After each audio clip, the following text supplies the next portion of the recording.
What is up, Batman fans? I'm Tom from Z&D Comics, and the Arkham Knights are back for our 6th podcast, and we are doing a spoiler cast today. So if you haven't beat the game, I've warned you. Yes. Today we got EGP Gaming and Caboose XPL, and our special guest, K-Wing. How's it going?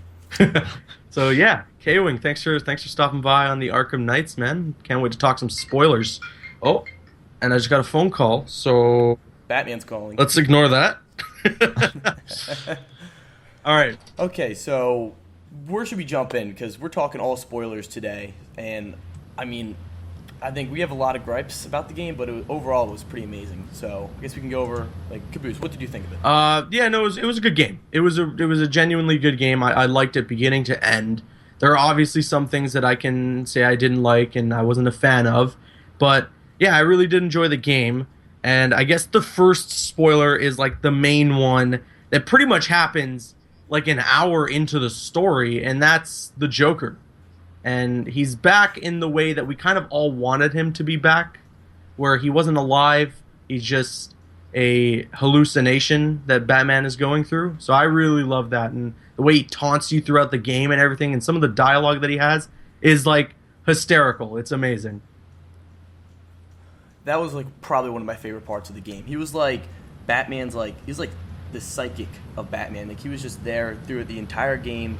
I feel like if he wasn't in there, I feel like the Red Hood, this is another spoiler, Red Hood, Jason Todd would have been not as revealing. Yeah. Because he explained all Jason Todd dying throughout the game. Yeah, Right. yeah, I think that was a great way really to set up his character and kind of explain it through the Joker.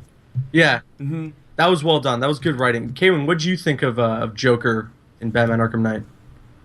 Or were you not too big of a fan of it?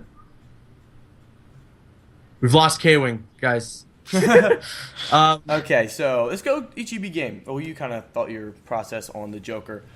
What I want to talk about, I don't want to jump around right now, but boss battles. Yeah. Yeah. Well, there were Lack thereof, at least. There was some, but they didn't really feel like boss battles to me just because they were in the Batmobile, which I didn't really have a problem with, but I felt like they just kind of chose the wrong characters to use with the Batmobile, like Deathstroke and the Arkham Knight, two characters that I expected to be very physical characters, not hiding behind drones and in a tank. Especially Deathstroke. He's known as the most friggin' highly trained assassin. That could have been so epic too. And they put him in a tank. Yeah. K-Wing, actually, we were talking earlier. What do you think of Joker in Batman Arkham Knight and everything that he was doing throughout the story? You mean the hallucination? Yeah. I kind of see Joker as the id, the other personality, for Batman that's created in this game because of the Joker toxin. So while he is a hallucination, he's also a very real threat and almost the antagonist for the series, in this game. He's more of a danger than Scarecrow in the Arkham Knight for Batman because he's slowly turning into the maniac that he despised. I gotta agree with you. And I think what I liked the most is whatever you hear the Joker say throughout the story, that's not the Joker saying it. That's Batman thinking what the Joker would say in that situation. And it's so twisted and weird when you think about it. I love the way it was written. Everything the Joker says and does was so well written. Yeah. And thank God they got Mark Hamill to come back. Even though they were able to get rid of the Joker in a sense, he's not really gone. He's just trapped in a mental prison inside Batman's mind. But the difference that I've noticed about the ending, and I've talked to some people about this as well, is there's only one personality that survives the encounter with Scarecrow, and that's Batman. Bruce Wayne is sacrificed and the Joker's locked away. So the only identity that returns is Batman. And he says that when I am vengeance, I am the night, I am Batman. Yeah. He is making the clarification that from this point on, the Batman is going to live, but Bruce Wayne is going to have to die. Yeah. What'd you guys think of just the whole idea of Bruce Wayne's identity being revealed to Gotham? Because I thought that was a moment I wasn't expecting at all. Yeah, that was cool. like you were saying with how Bruce Wayne basically is dying for Batman to live. I mean, that wouldn't really make sense if Bruce Wayne wasn't revealed to the world. Yeah, Yeah. Bruce Wayne would have to have his identity exposed, or something else happen that Batman would have to be unleashed. Like, Batman is kind of like in check a little bit. Bruce Wayne has to do, his stuff to keep up the guise that, okay, it's two different people. I'm kind of the clown, but in a way, the Arkham games, Bruce Wayne is not really this, kind of goofy playboy. He's done a lot of stuff to step out into the limelight and try to bring Gotham back to how he remembers it when he was a kid. Right. And he kind of has to give all that up, though. All that progress that he's making, helping Jim become mayor, which is what the prequel comics were about. They're trying to convince Jim to run for mayor. And he doesn't want to do it because he hates politicians and all this other stuff. But they're trying to say, it's because you're a good man, you have good ideas, all this other stuff. And before that, he also tried to run for a city office during Arkham City when he was saying that the prison was bad. Which you find out more in the Arkham. You could see like right in the opening like credits and everything for Arkham City that he was making like a press conference and trying to get the thing shut down, basically. Yeah, he took a political stance, which is something Bruce Wayne never really did before. Bruce Wayne was just kind of like this guy, like, oh, whatever, I'm just going to buy a hotel, or I'm going to do this, I'm going to do that. Whatever he could do to make it somewhere in Gotham's newspaper as a joke so that Batman could be the main focus, he was going to do that. But as he gets older, he doesn't really do that anymore. He's trying to distance himself from Batman a little bit because Bruce Wayne is trying to get out from the shadow that he's creating. But by the events of Arkham Knight and everything that's happening, he sees that Batman is more necessary than Bruce Wayne. And Bruce Wayne is, of course, the lamb that's led to the slaughter. Right. I enjoyed, like, pretty much everything in terms of the way the main story progressed was really it was well written, well done. It's just when you get into the gameplay aspect of it, and like we mentioned, the boss battles, it almost falls off the rails. Like the Deathstroke stuff was not good at all. Tank stroke. Yeah. Which sucks because like when you see Deathstroke, I was like, oh my god, Deathstroke's in this game. What's going on? And then it's so underwhelming when you like wrap everything up there. It could have been epic too, because the way before the boss fight when Batman was like, meet me wherever, I thought there was going to be like some epic fight, but then we showed up and he was in a tank. And then as soon as you beat him in the tank, he like jumps out and Batman just one punch. Yeah, knocks him out, and that was it. I love the idea though of Deathstroke taking the place of the Arkham Knight. That was great. It's like the only Batman villain I could think of that could also take over an entire army. Right. And run it. I agree with you. That was so awesome seeing that he took over and knowing that was the story behind it. Like the Arkham Knight basically hired him and he was like, listen, you take over the army if something happens. Because that almost felt like a separate story after the main story, because that's like a big thing that I don't think anybody was expecting. So from that sense, it's kind of cool to see that. It was nice, but the only problem is what I had with Arkham Knight, like bringing in these different villains, they kind of shortchanged them a little bit too much. Deathstroke thing, it's trying to make some connection to Origins and also Arkham City Lockdown, I believe it was, where Deathstroke was one of the baddies in it.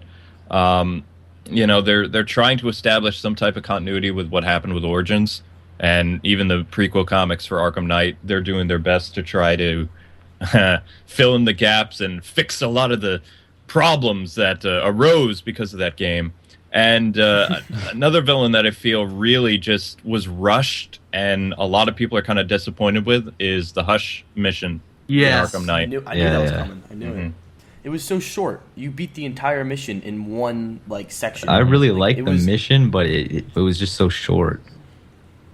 I thought Hush would have more of an elaborate plan. Oh, he does. Maybe he does usually. So I mean, the build-up was there in Arkham City. It was interesting. Like, yeah, we got the identity theft. He's going to do like all this crazy stuff. Maybe something in lines with what we saw with Hush and Hush Returns back with Jim Lee and stuff like that. But no, we got a few minutes of seeing Evil Conroy, which was amazing. And, has you on the edge of your seat. And then it's like electrocutioner, one punch, in this case, destroying your father's desk. I see, which sucks too, because that everything except for the ending to that side mission was so cool, where you're playing as Bruce Wayne and you're like, wait, what's going on here? Am I actually Bruce? And then like it just cuts to Batman still in the elevator, seeing everything that you just did as Bruce Wayne through the camera and everything. And I was like, whoa, that was so cool. It was like this nice little and then you like reveal moment. yourself. Right. And then like you kind of get all this build up, and I guess I don't know if there's two endings to it, but I had a friend of mine who played the side mission and he never got to how Batman like reveals his identity to Hush. That could have been an in-game glitch though, because he does it. Does he do it in just any iteration of the side mission? Yeah, I think Real the dialogue's a little bit different, but it's the same thing. Right. So yeah, he reveals his identity. That was really cool and everything like that. When he says like, "Take your best shot, Tommy," I was like, "Oh my god!" And then it just like ends, and that's it. Like, Yeah, I got the chills during that part because my name's Tommy. I was like, oh, he's talking to me. yeah, no, it was like such a good moment, and I guess something that the Arkham Knight kind of did in general was it has like really good build up, but not enough payoff. Especially with the Arkham Knight boss battle, that was not good. Well, speaking of side missions and like different versions of how it ended. Yeah. When I was playing the Azrael side mission, I actually chose to go up to Batman, and Azrael like broke his sword. Right. But I know other people just like left through the elevator. Has anybody actually tried killing Yeah, Batman? I did that. I did that too. What happened? I think you go lock him at the You get GCP. arrested. I didn't. Yeah. I just walked out the elevator like the both times that I did it. So I didn't break the sword. I didn't see that option. I just walked to the elevator and they did like this kind of like knight handshake where they grab each other by the I guess it's the elbow I was live streaming, and when what I did is I tried to I don't know why I just tried to do the thing where he stabs Batman because I was hoping for some sort of a fight, but Batman just kind of dodges it and then knocks out Azrael and takes him to jail. But when you do the break the sword thing, Azrael just kind of he goes up to Batman, breaks the sword, and then he talks about like how he's being used by the Order, and he's like, oh, I'm gonna go speak to them, and then they do that handshake. When I was on stream, I was like, they did the Fast and the Furious handshake, like friggin' The Rock and Vin Diesel. So that was a pretty cool moment. I like that. But actually, I wanted to talk to you guys about the Arkham Knight and his identity. Oh, and who he Todd. ended up being. Did we? Called it. It was predictable. We can all agree. It was predictable. We I all didn't have knew a problem who with was. it. I just thought it was predictable, and it kind of has me wondering what was really the purpose for the Arkham Knight character, since it was pretty much just the Red Hood storyline with a different costume. Well, they had to bring Jason in it eventually. They hinted at him since Asylum, so Right. he had to make an appearance eventually. But the problem that I have with the whole Jason Todd thing is, while the second Robin was mentioned, he was just mentioned as the dead sidekick. It was never Robin. It was never Jason Todd. In fact, they don't say Jason until the third game. Right. Jason Todd is never referenced by name, just by either the identity of being Batman's sidekick or, Joker like messing with Batman that, you're sidekick-less because of me and things like that. So, I mean, the groundwork was there, but I would have appreciated in the previous games is at least there was a memorial in the Batcave, or there was some type of like heavy burden that Batman felt for Jason's death. Because until the third game, and he starts hallucinating with the fear toxin, the man shows no remorse for getting one of his soldiers killed, supposedly. Yeah. You don't see any of it, especially because from what I hear, Asylum takes place like very shortly after Batman thinks that Jason is dead. So like you don't see any of the mourning, any of the sense of loss in Batman at all. And it's like, yeah, those references were there. Those Easter eggs were there for us to kind of be giddy about. And when they kind of when it came to Arkham Knight, they were like, all right, we really want to push this character, but they probably felt that not enough people knew about him. So they really had to throw it on you that Jason Todd they had exists. to do something. This is what happened. Yeah. I think probably the majority of people playing the Arkham games, especially with a character like Jason Todd, who, if you don't really read comics, he's not really. I don't think he's in anything outside of Under the Red Hood. Under the Red Hood is what. Yeah. Yeah. So Yeah, I people think are very some people familiar don't with even that know who he movie. is. Yeah, so it was kind of like, I guess, I don't know. I like that they made him the Arkham Knight, because for the casual fans, people that just played the Arkham series, they're not going to be able to search up Arkham Knight on the computer and then hear, oh, this is the backstory, this is what he was in the comics and everything. If it was Red Hood, obviously right off the bat, the hardcore fans would know immediately what's going on in the story. But at the same time, someone who's just a casual fan will be like, oh, Red Hood, let me just Google it. And then they'll know the answers, and there's kind of no surprise there for the casual fans. So yeah, for us hardcore fans, we know the story. As soon as I heard the Arkham Knight speaking and the mannerisms and the things that he was saying, there was no questioning. There was way too many hints, though. Yeah. I mean, you can see, even going back and playing the game before the reveal, there's a lot of red in the Arkham Knight's mask. Like, you can see it underneath, like, the bat mask that he's wearing. Oh, really? Oh, yeah. Especially, like, the eye area, like, comes down a little bit, and you can see the computerized, like, Red Hood mask. Like, you can see, like, parts of it, the way that he would move around and stuff like that, his mannerisms, the way he would walk. You could tell it's a very young guy. The way he taunts Batman, a lot of his catchphrases, and just body language in general, what Jason Todd would do. It's so... But the biggest problem that I have with all of this is the prequel comics really ruined a lot of the story for Arkham Knight. Like, more so than, I would say, the Arkham comics that they did for Origins and City. Like, they really dropped the ball in that respect and kind of, like, spoiled it for a lot of diehard fans. Oh, like they gave it away before the game was even out. Oh, yeah. Months and months before the game was out. The scene where Batman is rushing to Arkham Asylum for Joker's final death trap, where Joker has the place rigged to blow. Right. Batman goes in, there's no escape, although they don't really tell you how he survives. He survives because, he's Batman. But Red Hood, or not Red Hood, Jason chases after him as he's doing, like, his, like, monologue about how he wants him dead and all this other stuff. Yet he tries to rescue Batman from this building that is about to explode. If that was Hush, or if that was somebody else under the mask, they would not go and put themselves in personal harm or jeopardy to rescue someone that they despise. Right. So even though Jason hates his dad, like, with the utmost passion for living, he doesn't want him to die unless it's by his hand. So he's actually going into the Inferno, so to speak, and trying to rescue Bruce from the impending explosion. And then afterwards, when he's looking at the cowl, he's like, oh, okay, he got away. And he just goes back to being this ruthless killer again. It's just like, okay, so why? What I want to know about the Todd incident is, especially after the whole torture scene and things like that, how did he become the Arkham Knight? Like, what, other than what Joker did to him, what led to those decisions? That's what I'm more interested in knowing. And I'm not going to get that from the game. I'm going to get that from the DLC. The comics. That they're doing. Genesis comics. Oh, Genesis, yeah, that's right. I wonder where he got all the money and everything for, like, this whole army and the costume. And I'm wondering why does he the Red Hood and also the Arkham Knight? Well, I did a video today that's going to be going up. It'll probably be up by the time you guys are seeing this, but it's basically my explanation as to why he becomes Red Hood, and it's kind of similar to why like Batman becomes Batman, right? He's just like embodying his worst fear, So Jason, when he was being tortured and beaten, and I guess almost left half dead, he kind of embodies that personality and becomes the Red Hood because that was his worst fear, was the Joker, and who was the Joker for? Yeah. Joker was Red Hood, right? So that's kind of, I guess, my way of explaining it. I don't know if that's the real way to explain it, but the reason why Jason becomes a vigilante.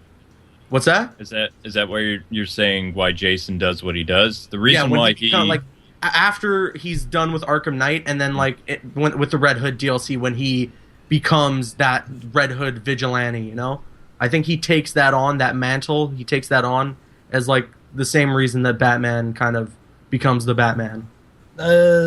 Yes and no. The reason why Jason Todd becomes Red Hood is kind of redemption to the family for what he's done, but at the same time, while he hates crime, he doesn't pull his punches. He doesn't believe that criminals need to get a slap on the wrist and go to jail. He believes criminals need to, really be afraid. And the only thing that criminals really fear is death.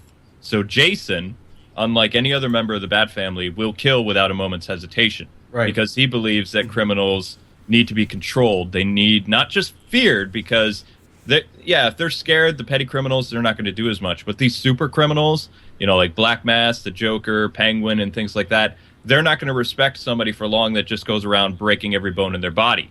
They know that person has limits. Red Hood does not have any known limitations that these guys know. When he fights people, even in the DLC, which takes place after Arkham Knight, he kills. Oh yeah, he kills tons of people. Also, he kills Black Mask, or at least we think it's Black Mask. Yeah, it could be his doppelganger, his stand-in, so to speak. Yeah. Because supposedly Black Mask is a upcoming DLC along with Ra's or something like that for the visiting villains, which I don't really know how that's going to work. But with Red Hood, if Ra's really is involved, and you and I were talking about this the other day, Caboose. We were. If Ra's is involved and Jason was shot, like in that film that Joker was doing in Left 4 Dead, how did he survive that encounter? Like, what happened to him? Did he end up in Wonder City? Did Raz's ninjas find him? Put him in the Lazarus Pit then? That was, underneath the part of Gotham that was near the asylum, like the tunnels that ran near it. So it'd be very easy to pick up the body, or if it was in the sewer or something like that. If Raz has some type of connection to Red Hood, because afterwards Batman's gone, like in the after events of Arkham City, whatever the DLC is for Nightwing and Robin and Azrael or Catwoman or whatever, it takes place before and after.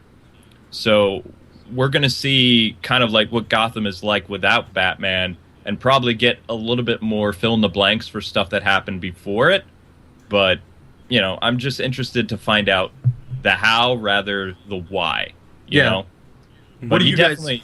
He kills because that's just what Jason does. There's no real reason for it other than he likes what Batman's mission was, but without being able to control them and controlling crime, there's really no way crime can cease. And he does get results. I will give Jason that. He gets more results than most of the Bat family because he's making money off the criminals, and he's also making less criminals. So So what do you guys think of any chance of the DLC like expanding what we saw with Red Hood and things like that? Do you think we're gonna get? I'm trying to get one thing straight. So he became the Arkham Knight, and then he is going out. Like now, he became Red Hood. Right. So he was never Red Hood before the Arkham. No, I don't think so. No. No, he wasn't. He wasn't using that name. The Red Hood mask is underneath his. It's his computer tech that goes over the Batman cowl that he has. Yeah. It's just kind of like one of those. It's almost like a military helmet or a gas mask that comes down. Yeah. It's not even a full helmet. The Red Hood helmet is complete, and then he has like this little Batman thing that he pulls down, like kind of like Optimus Prime's visor a little bit, or a Knight's visor that would come down. I wish they spent like almost a little bit more time with the interaction between Batman and Jason, like when you first meet him, because it's kind of like a quick boss battle, and then he just disappears, and all of a sudden he like helps you at the end. Yeah. What bothered me is that you don't actually get to fight Jason. It's like a Predator. I was really upset with like I said, like I really do enjoy the way everything was handled. I like how it was super predictable. Everyone knew the Arkham Knight was going to be Jason Todd, but I enjoy the emotion behind it and how kind of the motive was changed to fit the Arkham verse and everything. Like, the Joker's dead, so for Jason to have the motivation that Batman didn't kill the Joker, that's like gone. That doesn't exist now with the Joker being dead. So I like that they had to add new elements to his character and everything like that. I just wish that when it came down to that one-on-one face-off, it was a one-on-one face-off. I think that would have made it more emotional too. Like if they were actually fighting to see Jason express his anger more. Monologue why they were fighting. Of like Batman just saying like stop fighting, but they're like you're still beating the crap out of him. Like that moment when they meet up in like the Queen Industries building and he's choking him and he's like, "Who are you?" I was like, "Oh my god, this is so friggin' cool." And then they did the Predator thing later. Yeah. So it's like they had maybe some ideas what they wanted to do with it, but they couldn't bring those ideas out in reality. It was just stuff on paper. Like, okay. People are going to be so excited to see the reveal, and it's like, some people were, but the whole battle is just kind of like, I wouldn't even really call it a boss fight. It's a Predator room. You had to take care of the thugs, then you had to avoid the Sentry stuff. Hell, And- even you don't even really need to go after the thugs. If you can get to him without touching the thugs, you can. Oh, do that. really? Yeah, I Yeah. didn't think I All went right. after any Yeah, thugs. I just took down I went everybody. after the thugs. Escalator takedowns. Oh, those are great. I love those. I thought it was kind of rushed to like at the end when he comes to save you. Like there wasn't really any build up to that. He just kind of See, disappeared and showed up. There actually was, because when you're in the truck, Alfred's talking to you and he's like, "Oh, Batman, it sounds like someone's tracking your movements." And then Batman quickly just mentions, he's like, "I knew he would." And then it sounds like a throwaway line, but if you pay attention, they do mention that Yeah. Jason. Jason is tracking him. Right. When I heard that the first time, and I didn't really know what was. Well, I knew what was going on. I knew what was happening, but I actually was hoping it was Nightwing that was following him, because I had done all the missions where beforehand, like Batman and Nightwing, they said their goodbyes, and Nightwing's just kind of like, "No, you're gonna be fine, whatever. Right. I'll go back to Bloodhaven, but I'm needed here." It just felt like the Bat family in this game did not get the representation that I've been hoping for all my years as a gamer and as a Bat fan. It's nice, but it's still not quite what the fans have pined for. Right. Nothing like that. Especially the launch trailer Yeah. for Arkham Knight had so many people fooled, because you see Robin and Nightwing and Oracle and Batman all in the clock tower, like Oracle's delivering missions where everybody's going out to do things. I had the impression beforehand that we were actually kind of like our own little army. Like the guys were getting different targets from Oracle, and Catwoman, Batman, Robin, and Nightwing, especially in the trailer where you saw Nightwing and Catwoman in Predator maps, that they were kind of like being agents of Batman and going and taking out some of these other guys like Two-Face and Penguin and things like that. And while Nightwing did it, he didn't do it to the same respect that was showcased. That people thought that buildup was coming. And that is a little bit of a disappointment. But getting to the whole Jason thing, they kind of, when they show that he's painted on a bat symbol on the armor that Batman's pulled away, like under the gray, it kind of shows that he is a part of the Bat family again, and he's saving Bruce because he realizes that he went about this the wrong way because Bruce still cared about him. That's exactly what I said in my video that I have today, is that he realizes as soon as Bruce reaches out to him, he's like, "Damn, I screwed up. I shouldn't have handled this the way that I did." Mm-hmm. So Because he put... I just killed thousands of people. Well, Crap. I want to know about thousands, because all of Gotham evacuated. It was just the criminals, and Jason doesn't really care if the criminals die. It's not, even though he was a criminal at some point in his life. He was boosting the tires off the Batmobile, and his father was a right-hand guy of Two-Face or whatever. Right. Or not right-hand, maybe he stole something. Left hand? Nah, something like that. Doesn't he not really kill innocent people anyways? Jason? Yeah.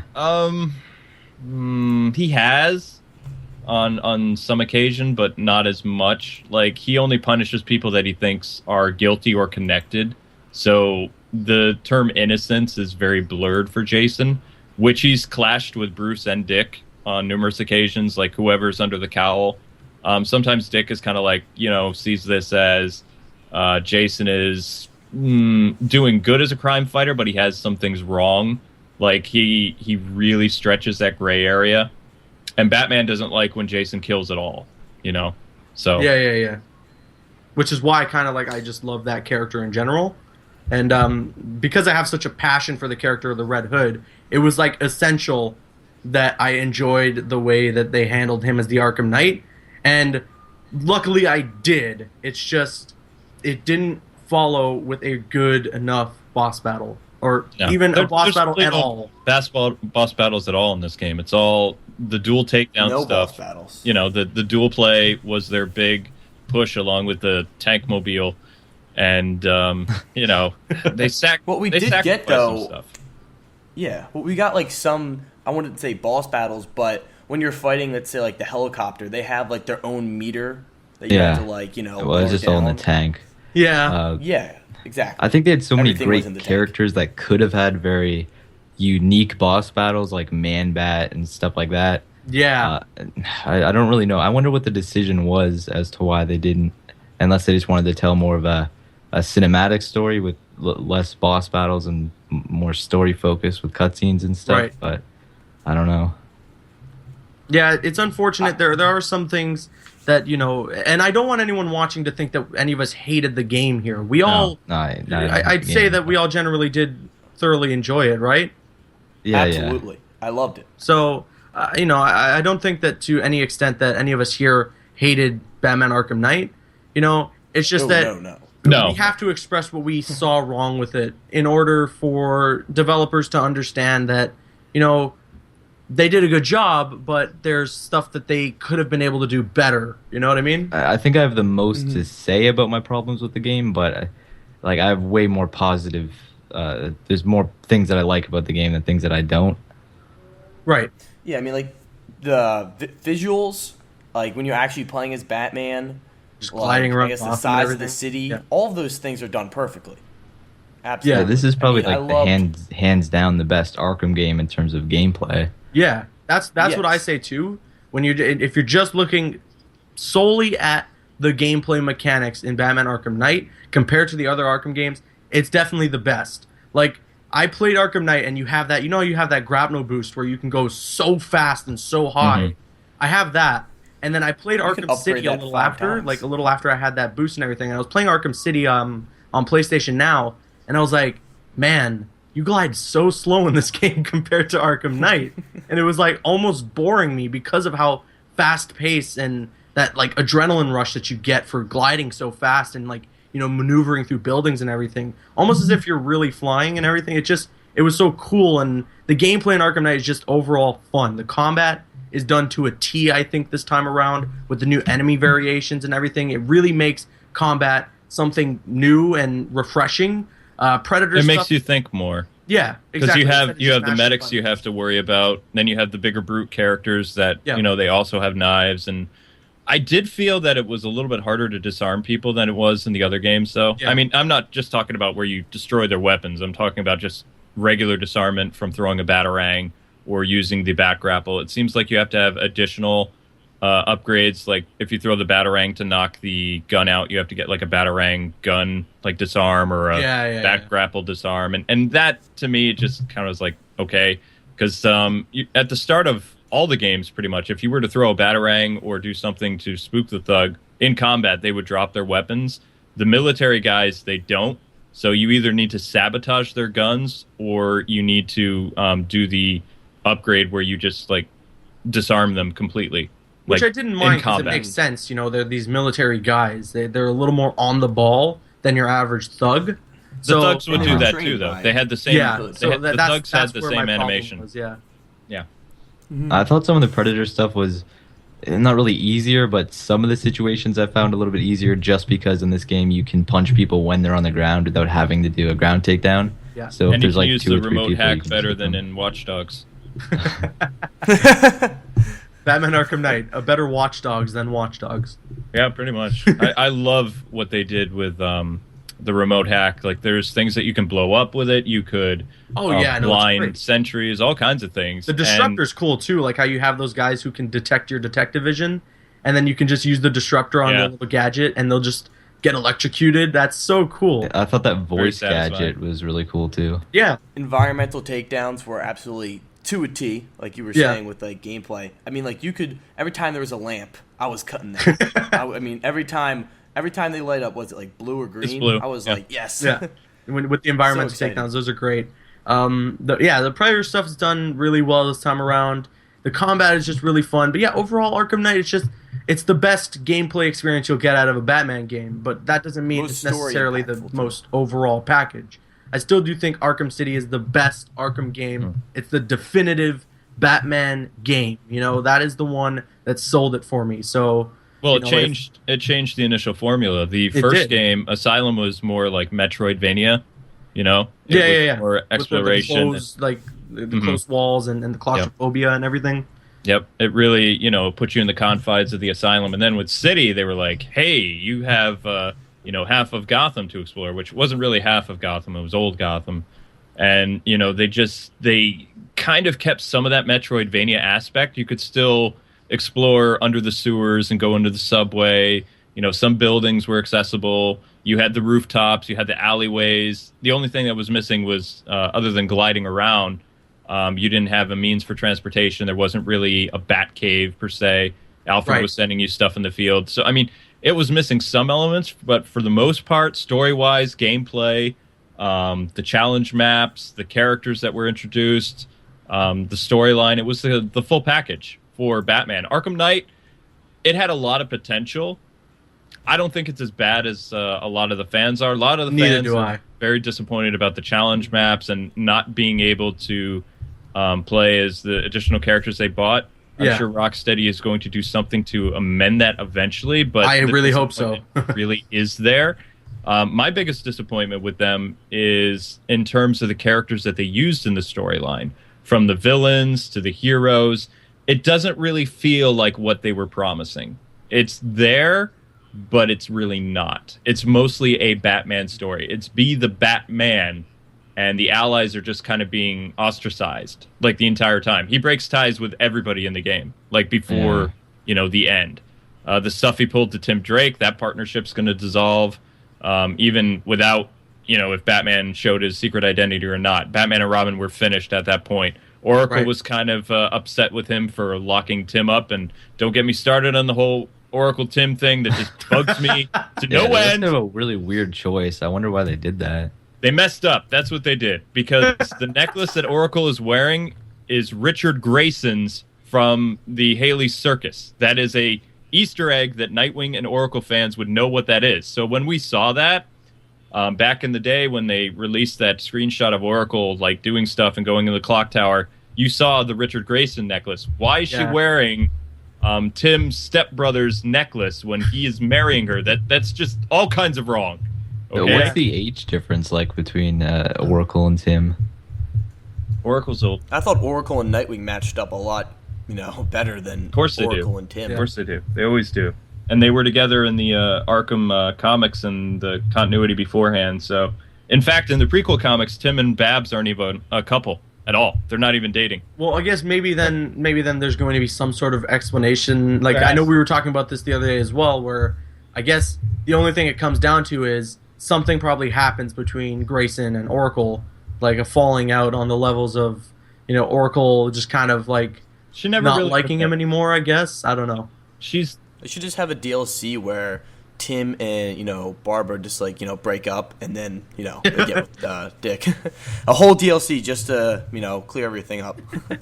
I don't know. I just didn't really like Nightwing's personality all that much. And nothing against the voice actor. It just seems like it was like I was watching the Chuck Dixon Nightwing again. Like, I was kind of a fan of him. I like the witty dialogue and everything. And the dialogue was fine. I love a witty, quipping Nightwing. All for that.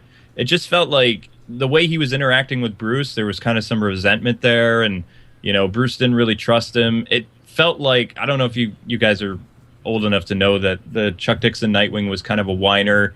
He was kind of like, he would fail a lot more before he succeeded. This is the 80s Nightwing, right? 90s. 90s? 80s Nightwing was like godlike. Oh, okay. So this is the 90s Nightwing, I guess, that they're taking a little more inspiration off of. Yeah. All right.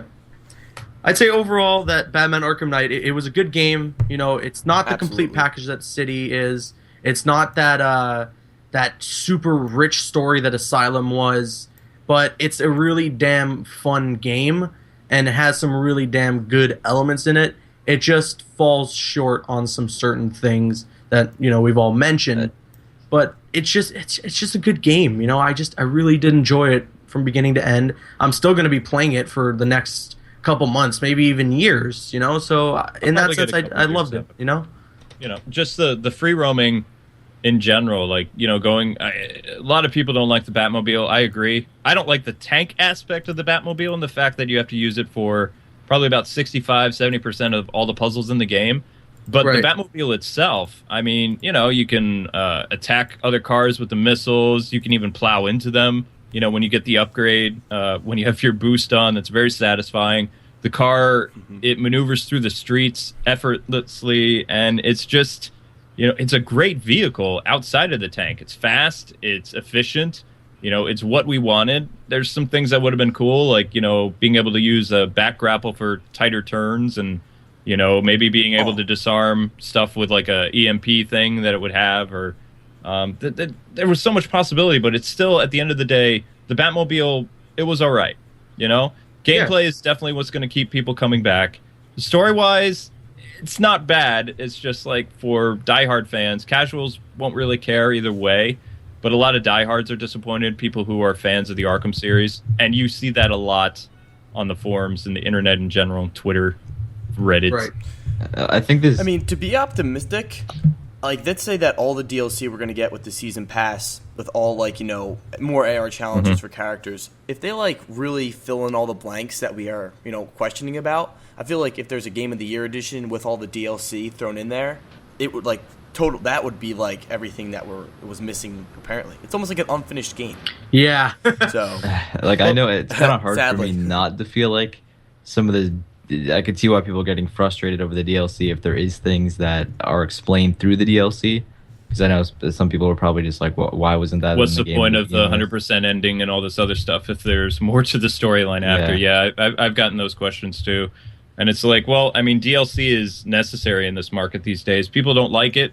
People don't like the, you know, paywall and microtransactions and things like that. But the industry has changed so much that it's like just not, gaming is just not what it ever was anymore. Well, our game's like way more expensive to make now, so they have to. They have to do whatever they can, because if they don't make the ends meet, either the developers go out of business. You know, when we're just like complaining and giving them low scores and things like that.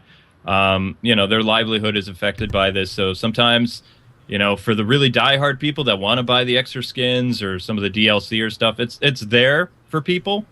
If people don't want to do it, they don't have to. And, you know, if the game does get Game of the Year edition, then in the past, we never got one from Origins for obvious reasons.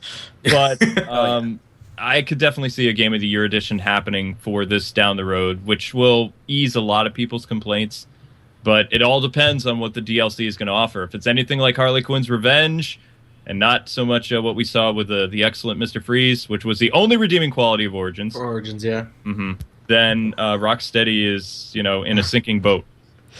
One final thought, now that you brought up Mr. Freeze. Mr. Freeze and Clayface and other characters like Bane, the ones that were just massively large in actual size, is what I felt like was missing from the game. Like, we always had that one boss battle, especially in City, we had several, where we just fought a character who was like 18 times the size of Batman, and we didn't get that. Which was always great too, because it made you feel like you were battling against all odds, you know? So I would have loved to have seen Clayface, or at least some explanation to like what even happened to him. Grundy. Well, you guys might know more about this than me, because I really don't follow the Arkham forums and all that other stuff. But the DLC for these upcoming characters like Killer Croc and Roz and Black Mask and stuff like that, are they Arkham episodes?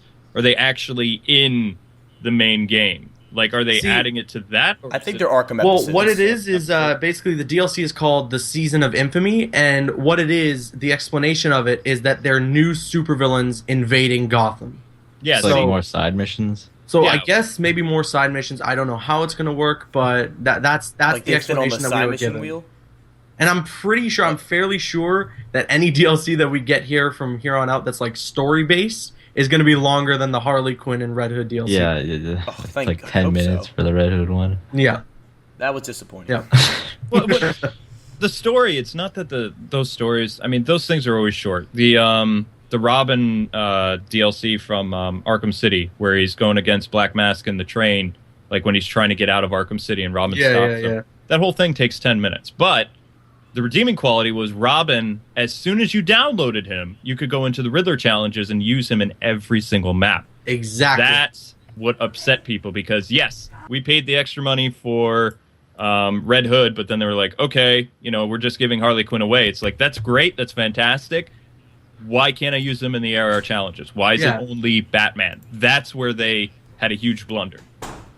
And I was mentioning this earlier. I don't think it would be a lot of work just to be like, yeah, now you can use Nightwing in the Combo Master, and now you can use Catwoman. Yeah. I mean, it's the same thugs, same everything. It's just the character's already in the game with their own move sets and everything. Especially because you look at Red Hood and Harley Quinn, and I don't know about Red Hood. I know Harley Quinn has some similarities to Catwoman in terms of like her animations and her moves, but Red Hood looks completely unique to me. in every Yeah. move that he does with the guns and everything Yes. It's kind implemented. of like a mixture of Batman waste, and not Robin. So like you look at A that little and it's bit. like they work so hard on creating this new character, and then it's like a 10-minute story DLC, and that's all you get from him. So like I need me some Red Hood in AR challenges if it's going to be redeeming at all for these AR challenges to be taking over for challenge maps. So They can't that's what I replace think. challenge maps. Yeah. I mean, if they really wanted to make money, and Rocksteady, I hope you're listening, it would be very easy to implement some type of package that was asylum and city-based challenges and sell that for like $5 or $6 and then put that in the game. And then I really wouldn't mind stop it. I wonder if that was the plan. Like if they're gonna release their old challenge maps as like DLC. Oh God. But you have to make People sure would all be the really characters mad. are playable. All the characters that they've given us, Azrael, Nightwing, Robin, Batman, Catwoman, Batgirl, they all have to be used in these challenges. And for the kicker, I'd love to see Joker and Jim Gordon. Because Jim Gordon, he can fight. So Yeah, there's so many playable characters, and I think that's what makes it a little bit more noticeable and kind of disappointing because you play as Batman so much, and then you go to the challenge maps and you see the AR challenges, and you see all these You can great understand that the characters. story, it's all Batman, but like you go to the challenge maps and stuff to be that escape, that like, oh my God, I get to play as Robin, I get to play as Nightwing, I get to do all their cool moves and everything, like and Isn't you don't Azrael get that. just Batman too? Like he has the exact same moveset. no, his movesets are a little bit more brutal. It kind of reminds me of the play style for Batman in Arkham Origins. It was more like, animal-like instead of, just like very planned out, and Batman knew the pressure points and things like that. Azrael hits hard. Azrael, he's a little bit faster. He's a little bit younger. I want to say Michael Lane is probably late 20s, early 30s. Bruce Yeah. Wayne is like mid to late 40s by the time of Arkham Knight. So, while he's very efficient and he hits hard, he's not like, brutal the way Azrael is. Right. And that was pretty satisfying to play as Azrael. I will say that. I noticed a little bit of Yeah, difference. that was cool.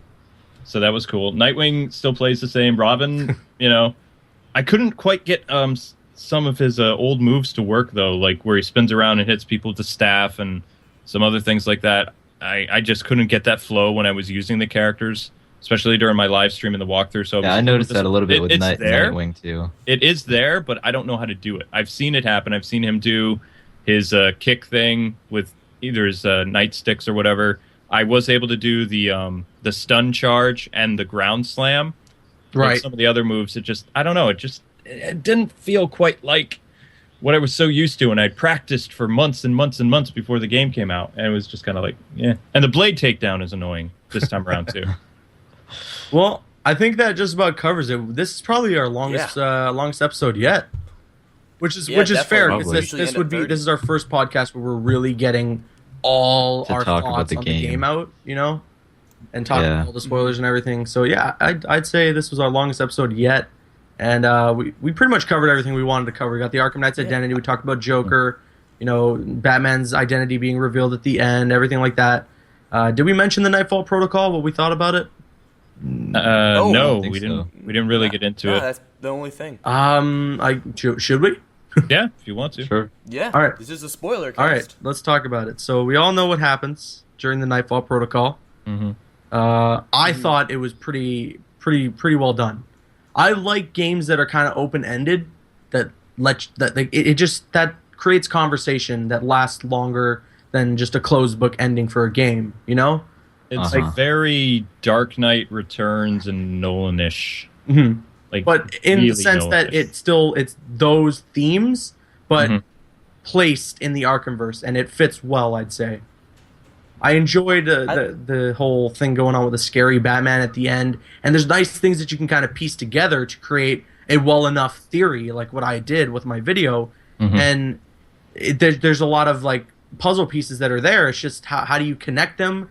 How does it fit together? Will the DLC explain it? I don't know, but all I know is that I really enjoyed the Nightfall Protocol and the ending that happened there. I also love how you can see Calendar Man during the Nightfall Protocol cutscene, Oh, that was awesome. kind of like as a reference to like the Calendar Man Easter egg that we found just a couple months ago in Arkham City.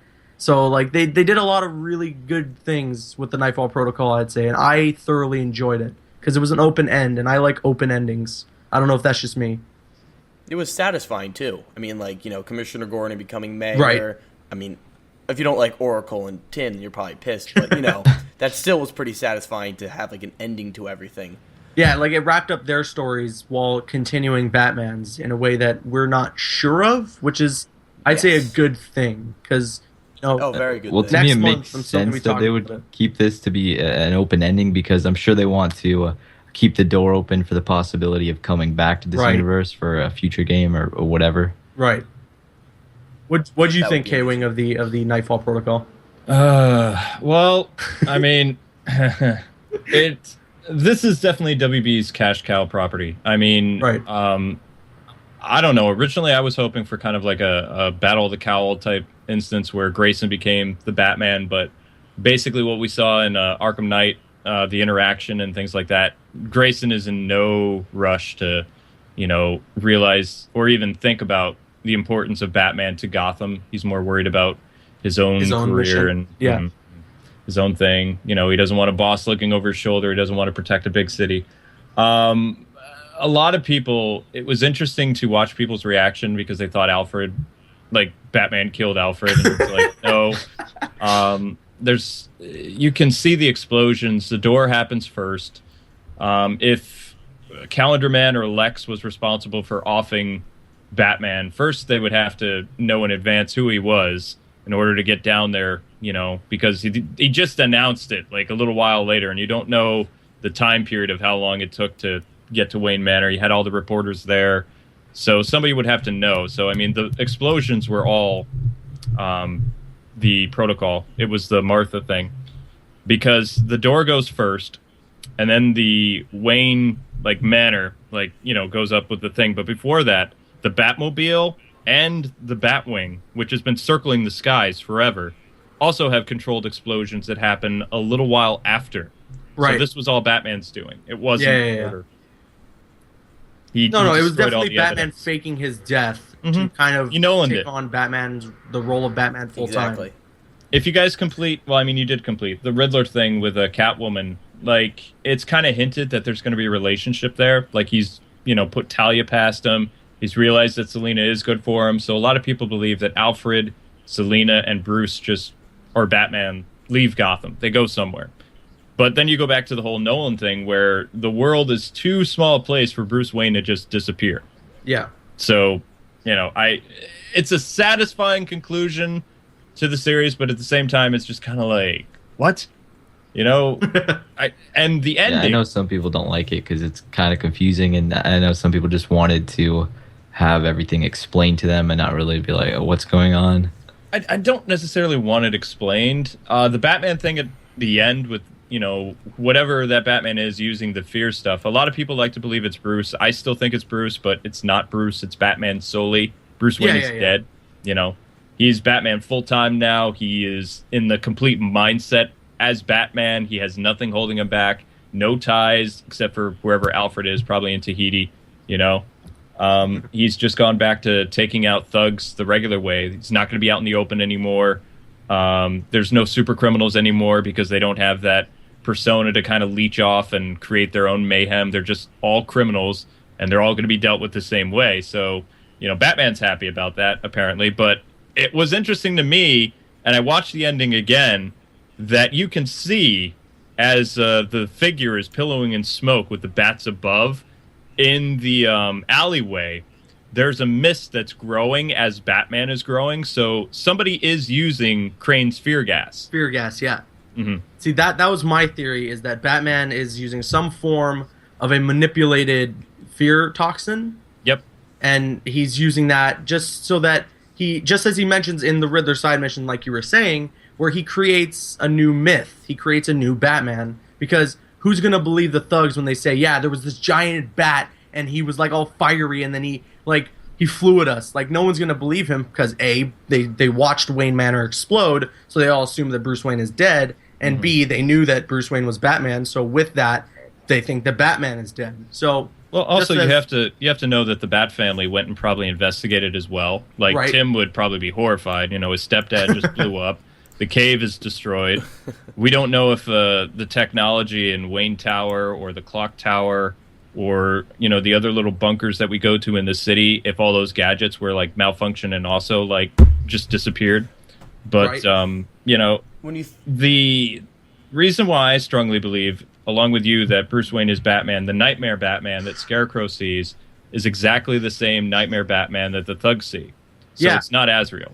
Azrael would have a different costume because he doesn't have access. It would just be more obvious if it was someone else that was Batman. There would be more of a hint towards it, Like, some people are calling me stupid, and they're like, dude, Azrael's Batman, trust me. And I was like, but, like, where is the hint? Where is there... He's in the same costume and stuff. He's in the same Nightmare costume. And, the only thing that remains for Batman's costume, which is taken by somebody, is the mask. Right. So, I mean, if it was a new Batman, then the thugs would see something else. The only reason people are saying Azrael is because Azrael used fire. Right. That is the only reason people are bringing up the whole, Azrael's the new Batman because he's the Angel of Death. He has the fire sword. But that was Jean-Paul Valley. Michael Lane wasn't really, the avenging angel that used fire. He had other means, One last thing I would like to say.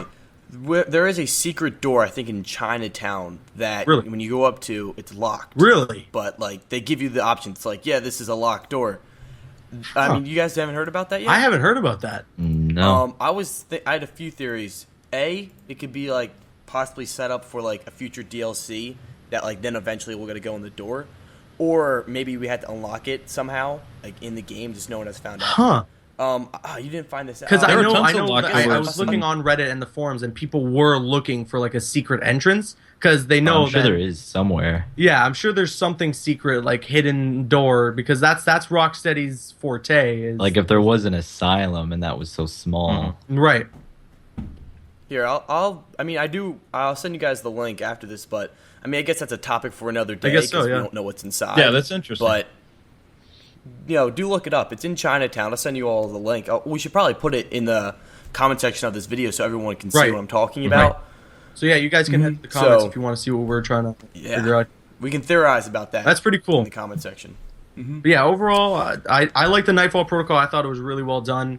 I like Batman Arkham Knight. I thought it was a great game. It's just, obviously, it has some flaws, and there's no such thing as a perfect game anyways, I guess. No. Unless we're talking Arkham City, but even then you can nitpick and point out things. Right? Oh, yeah, you can do it. Overall, I'd say the game was good. It was a good package. I enjoyed the experience that I got out of it. And, yeah, that's all I have to say. I don't know if you guys got any more last words. No. Yeah, everyone say their last thoughts. Oh. I mean, I think what we should do, because it's like a spoiler cast, let's all give it a rating. All right. Of the story itself. The story itself, if we're only talking story, I'd give it 9 out of 10. If we're only talking story. I also give it a 9 out of 10. If we're only doing story, I think 7 I'd out give of like 10. an 8. Oh, 8? Yeah. A game itself, I would go with 7.5, 8. Just because my nitpicks on the boss battles and how the villains and other, Bat family... Missing content, yeah. Yes. Now, if we're talking like these real kind of scales where, like a rating system that's like a quantifiable rating system, then I agree. It's like an 8.5 out of 10. But the way I rate games, I kind of rate it in the sense that, is this a game that you need to own? Is this a game you have to have on your shelf? And in that sense, if we're talking purely by that, the game gets a 10 out of 10 for me because of that fact. If we're speaking in the sense like, is this a game that you should spend $60 or $70 on? Yes, 1,000 times yes. Maybe not the PC players. I would recommend it to anyone. Maybe not the PC players. They're having some troubles right now. I can totally reason with them. I wouldn't bring up the PC build. They're really agitated, but it is a game worth owning. It is something you want to put on your shelf. I would give it a 9. Overall? Mm-hmm. Overall, it'd be a 9. Nice. Yep. Yeah. Yeah, I think we can all agree. What's your overall EGP? What do you mean, like just an overall rating? If we're talking just the complete package that you got from Arkham Knight, what would you rate that? I'd still probably go with an 8. I feel like some of my problems just weigh it down a bit, but I still think that this is a great game, and especially if you're a Batman fan, this is something I think you really should experience. Right. Mm-hmm. Absolutely. All right. So I think that's going to wrap it up. All right. Wow, that's a whole hour, twice as long as a normal So podcast. I guess to kind of announce where we can find each other here on the internet. You obviously know where you can find me on YouTube, CaboosXBL. The Twitter is at Caboose_XBL. I don't go on Instagram or Facebook that much, even though I ask people to like me and follow me there. So I'm sorry for that, but you can do that anyways if you'd like. And you guys can take it away. I am an urban myth on YouTube. I stay in the shadows of the internet. You can find me at Nightwing01 with a K. I do mostly Arkham things. I do a lore series with Arkham Wednesdays. And I just enjoy teaching people about Batman. That's pretty much it. I have a Twitter. I use it occasionally. I will reply to people. It's at Kwing Reviews. And my Facebook is Nightwing01 with a K. All right. EGP? My YouTube is EGP Gaming, and my Twitter is EGP_gaming. Take it away, Tommy. I am Tommy from Z&D Comics. You're watching this on my channel. All the links in the description box down below. No need to say it out loud. So that's all, guys. Thank you for joining us with another Arkham Knights podcast. Thank you for having me. Back next week.